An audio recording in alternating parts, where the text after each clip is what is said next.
Bueno, un saludo muy especial para todos. Bienvenidos a este podcast. Este podcast se realiza en el marco del doctorado en Ciencias de la Educación, con base también a la asignatura Bases Epistemológicas en la Educación. Somos los estudiantes Wendy Camacho, Jorge Iván Henao y quien les habla Daniela Montes. Y vamos a hablar un poco sobre la epistemología y la educación. Así que bienvenidos compañeros. Un saludo especial también para ustedes. ¿Cómo están? Hola Daniela, muchas gracias, muy buenos días, muy contentos de estar acá.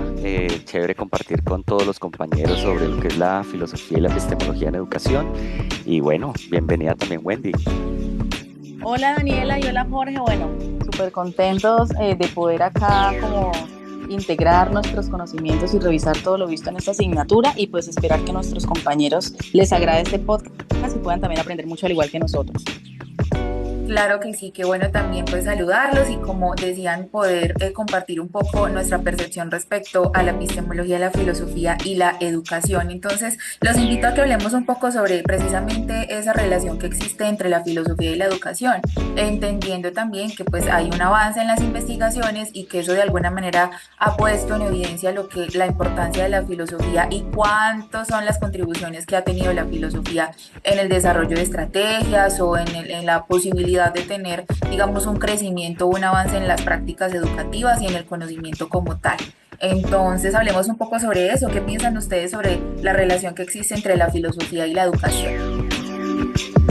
Bueno, voy a empezar yo diciendo que realmente la filosofía ha sido un aporte muy importante de la educación porque lo que hace es que permite analizar y transformar la realidad educativa. Como lo decía Paitan Conti et al. En 2021, él decía que la filosofía de la educación permite la formación de ciudadanos con capacidad crítica, creativa y con la actitud ética. Es decir, lo que viene la filosofía a aportar a la educación son esos conceptos éticos y el pensarse desde una manera diferente. No es un estudiante que simplemente está obteniendo conocimiento, sino que está aprendiendo para la vida, aprendiendo para ser crítico ante la sociedad y transformando esa sociedad. Ese pues es mi concepto sobre lo que es el aporte de la filosofía a la educación. Bueno, y aparte de lo que nos referencia Jorge, también decirles que Andrade y Rivera en 2024, pues ellos afirmaban también que la epistemología permitía analizar críticamente los procesos de enseñanza y de aprendizaje para que de esa forma nosotros podamos entender un poco más sobre el conocimiento y poder orientar la educación que brindamos hacia un enfoque más inclusivo y complejo dentro de nuestra aula. Claro que sí, y yo creo que aparte de eso, un aspecto muy importante dentro de la epistemología en la educación es ese permitir que podamos realizar un análisis crítico de precisamente las prácticas o los procesos educativos que se están llevando a cabo y que eso también, a su vez, pues permite desarrollar nuevos procesos de investigación. Entonces, eso de alguna manera pues sigue aportando ahí en el camino, en el enriquecimiento de nuestros procesos como tal. Y hablando precisamente de la epistemología, ¿qué podemos decir sobre las funciones que ésta tiene en la educación? ¿Cómo podemos, digamos, enlazarlo? ¿O qué podemos decir que aporta también a este proceso de educación? Bueno, yo creo que hay una cosa muy importante y es que lo que hace la epistemología es que tiene un enfoque más complejo, es algo como más dialógico y lo más importante es que viene desde lo inter y lo transdisciplinario. Nosotros veníamos acostumbrados antes de la década de los 60, por allá en el siglo pasado, en que realmente la educación era una educación muy lineal en la que había un profesor que era el que traía el conocimiento y se los entregaba a los estudiantes. Lo que dice la epistemología, no, vamos a abrir este conocimiento, que seamos más críticos, que los estudiantes tengan la posibilidad de pensarse ellos mismos y que el profesor lo que es simplemente una guía, es una guía que guía hacia ese conocimiento y lo más importante, los estudiantes también traen su propio conocimiento desde el entorno, desde el contexto, de todo lo que ellos los rodea. Entonces lo que hace realmente la epistemología es tener una educación que sea crítica, que sea más centrada en el contexto del estudiante. Claro, eso es fundamental. Algo que también nos han dejado las mismas escuelas filosóficas o las escuelas de pensamiento es precisamente esa evolución en cuanto al contexto, en cuanto a vincular también nuestra realidad, porque pues también nos estamos moviendo en un espacio en donde interactuamos con una cantidad de cosas que en últimas pues también aporta a ese proceso de aprendizaje. Entonces es fundamental ahí también tener en cuenta el contexto. Y yo también creo que hay que hablar un poco sobre esa guía que nos permite pues tener dentro de la epistemología en el proceso de educación una guía en el diseño de los programas de estudio, que eso también pues deriva en la creación de currículos que sean muchísimo más adaptados, ¿cierto? Y que eso también pues va a fomentar lo que hablábamos ahorita de un enfoque crítico, que sea más reflexivo en el proceso de enseñanza, vincular también todo el proceso de observación y de análisis precisamente de ese contexto del que hablaba, y que de alguna manera eso también pues va a permitir llevar a la selección de unos métodos de enseñanza que sean más activos y, como decías tú, también pues como más participativos. Bueno, y también podemos decir que otra función de la epistemología es en cuanto a la formación profesional docente, ¿no? Porque también nos ayuda a nosotros a comprender teorías del aprendizaje, a que diseñemos experiencias contextualizadas y pues de esa forma también vamos a evaluar nuestras prácticas de una forma más crítica. Claro, y precisamente ahí a eso derivamos, ¿cierto? ¿Cuáles serían como esas habilidades del docente para el desarrollo del pensamiento crítico y autónomo de los estudiantes? ¿Cómo a partir de estos procesos, pues el docente también va a transmitir un conocimiento que derive a lo que los estudiantes puedan ser un poco más autónomos, ¿cierto? Entonces, ahí frente a esas habilidades, ¿qué otra cosa podríamos decir, compañeros? Pues yo creo que hay una cosa muy importante y es que en el pasado, volviendo a cómo es esa evolución de la educación, hay algo muy importante y es que en el pasado se tenía el término este del banco de la educación, que era un banco en el como Ujú. que se les deposita educación o conocimientos a los estudiantes como si les abriera la cabeza y en el cerebro les estuviéramos metiendo conocimientos, metiendo conocimientos. Entonces lo que hace desde la epistemología del pensamiento crítico autónomo y que nos convierte a nosotros, a los docentes, es en una persona que no se limita a transmitir contenidos, sino que requiere formar estudiantes críticos, es decir, que ellos puedan ser autónomos y que tengan la posibilidad de tener un pensamiento o un razonamiento lógico, ético y creativo. Es decir, él lo que hace es fomentar esa creatividad, fomentar esa ética y fomentar esa lógica. Es decir, no es yo les enseño a ustedes, sino yo les enseño a ustedes a pensar. Claro, que está muy ligado también al constructivismo o a estas nuevas corrientes que fueron avanzando y que fueron dándole un papel mucho más significativo al estudiante dentro del aula, que el docente también pues pasa de simplemente transmitir el conocimiento a también entonces ser un facilitador para que eso se genere. Y de allí también que teníamos considerando la educación como ese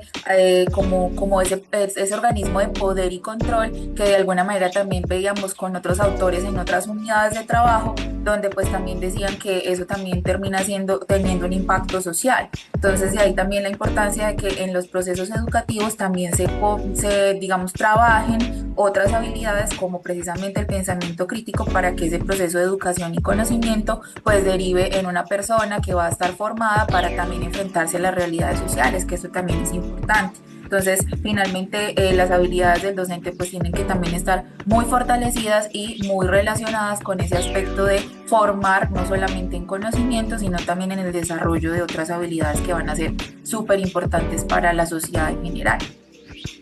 Bueno, yo estoy de acuerdo con ustedes en que la mayor habilidad que nosotros podemos tener es ser capaces de llegar a ser mediadores y guías con nuestros estudiantes, ¿no? Logrando que ellos piensen sobre sus propios pensamientos y pues esto les sirva a lo largo de su vida. Creería yo que esto es algo pues maravilloso si lo llegamos de esta forma a aplicar en nuestras aulas de clase. Claro que De sí. acuerdo. Y que finalmente pues también eso va a construir también el fortalecimiento de la sociedad, que en algún momento eso estaba muy ligado a lo que veíamos y aprendíamos de las escuelas filosóficas, porque pues también se empezó a pensar mucho sobre el contexto y cómo el ser humano a través del conocimiento y los procesos de investigación y las prácticas educativas como tal, pues podía llegar a impactar allí. Sin embargo, pues también esto tiene unos retos, ¿cierto, compañeros? Y finalmente pues la epistemología en la educación y los procesos educativos como tal, los procesos de investigación, pues también tienen unas dificultades o unos retos que pues también a los cuales también se enfrentan. ¿Qué podemos decir frente a este tema?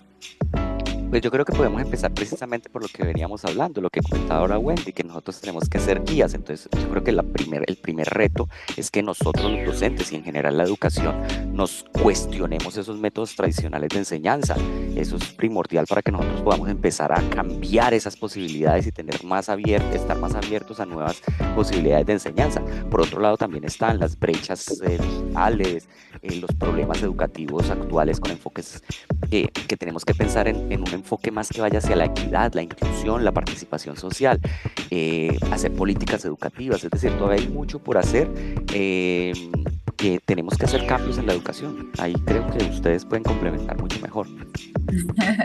Claro, claro que sí. No solamente, pues yo sigo defendiendo el tema de lo social porque pues como docente orientadora también considero que es importante el desarrollo de otras habilidades, lo veo todo el tiempo en mi práctica y entonces dentro de esos retos yo creo que agregaría el tema del docente capacitado en temas de salud mental o en temas de otras habilidades para la vida que también aporten al proceso de conocimiento, como lo decíamos ahora, y que también eso le permita al estudiante pues tener una visión crítica de su contexto, una visión crítica de su, incluso desde su misma vida, desde su mismo proyecto de vida, y que esto le permite, pues, aparte de ese mismo conocimiento, pues, tener un impacto a nivel social que de alguna manera, pues, también favorezca el desarrollo en general, ¿cierto? A nivel de desarrollo económico, el social, el cultural, etcétera. Entonces, considero que allí también, aparte de lo que dices, pues, es importante tener en cuenta eso.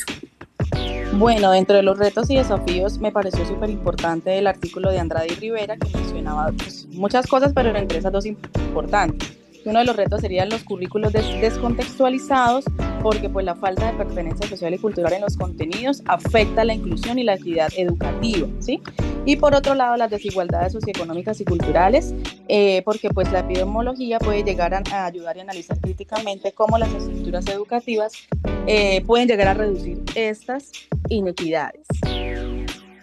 Claro, muy importante. De acuerdo, total. Entonces, pues de aquí hemos tenido como algunas ideas muy importantes respecto a los procesos de educación, respecto a lo que significa la transformación de la educación como tal y por eso la importancia de todos, para que todos los que nos escuchen pues se cuestionen un poco respecto a nuestro papel en los procesos de educación y sobre todo la importancia de conocer también o vincular la epistemología y la filosofía en nuestras prácticas porque eso pues también deriva en unos procesos de investigación que a su vez van a crear nueva información, nuevos contenidos, nuevo conocimiento que va a permitir que la educación también siga avanzando. Entonces los invito, compañeros, a que hagamos estas conclusiones que también nos deja este espacio de formación. Sí, yo me voy a quedar con las palabras de Paitán Compi et al. 2021 y Andrade Rivera 2024 y lo que ellos dicen es que la filosofía y la epistemología son muy importantes para el fortalecimiento del pensamiento crítico y también aportan a la transformación curricular y la formación de un docente descontextualizado. Entonces yo creo que esto tenemos que seguirlo pensando siempre cada vez que nosotros estamos creando contenidos, compartiendo contenidos, que no es yo soy el que vengo y entrego el contenido a los estudiantes, sino que esa creación de contenidos tiene que venir desde los mismos estudiantes y a través de sus propios conceptos. Es importante que la epistemología educativa con un enfoque inter y transdisciplinario no es solamente yo vengo a enseñar lenguaje, sino que hay otras áreas que se pueden unir y todas están conectadas entre sí. Esto se vuelve muy importante para poder enfrentar esos retos que tenemos en el sistema educativo. Claro que sí. Bueno, yo también puedo decir como conclusión que el integrar la filosofía y la epistemología en la educación no solamente nos va a enriquecer la práctica pedagógica, sino que también nos va a permitir enfrentar los desafíos actuales del sistema educativo, ¿no? Con una mirada más crítica, más inclusiva y pues lo que todos queremos y es que nuestras aulas sean transformadoras. Claro, súper importante. Y yo también resalto ese tema de cómo la epistemología pues finalmente va a defender esa necesidad de crear nuevas formas para transmitir el conocimiento y que también tengamos nuevas prácticas, hablando precisamente de eso, de la transformación, que sean más inclusivas, que sean más flexibles, que sean con contexto y que también nos lleve a unas formas de evaluación diferentes, que no sean las tradicionales, sino que sean evaluaciones formativas, que sean continuas. Y muy importante también citar el tema de Paitán cuando nos decía con sus demás autores que la filosofía de la educación tiene como finalidad comprender el acto educativo, ¿cierto? Para que eso precisamente esté encaminado en una práctica educativa que sea crítica, que sea innovadora y que no solamente sea como tal del ejercicio de transmitir el conocimiento, sino también cómo los docentes están haciendo ese proceso. Eso nos lleva también a unas reflexiones personales para que nosotros también dentro de nuestro rol pues podamos vincularlo y podamos tener unas opciones diferentes de transmitir el conocimiento y de crear espacios para que los estudiantes también se interesen por los temas de epistemología y filosofía, que en últimas pues siguen aportando, como decía ahorita Jorge, desde todas las ciencias. Entonces, muy importante considerar eso. Bueno, compañeros, yo creo que ya pues vamos llegando al final de este podcast. No sé si alguno quiera dar un comentario adicional. No, yo solamente agradecimientos a ustedes, Daniela y Wendy. Muchas gracias por haber compartido este podcast. Esperemos que sea muy útil para los compañeros y que bueno, que sigamos aprendiendo cada día. Gracias. Claro. Claro que sí, a ustedes compañeros y pues a la docente y a los demás compañeros, muchas gracias. Han sido asignaturas muy enriquecedoras y lo importante es que podamos aplicar todos esos conocimientos en nuestras aulas. Claro que sí. Entonces, nuevamente pues a todos muchas gracias por escuchar este podcast, por vincularse y también esperamos que sea muy provechoso esta información que compartimos con ustedes y seguramente nos escucharemos en otra oportunidad. Un abrazo y que estén muy bien. Chao. Gracias.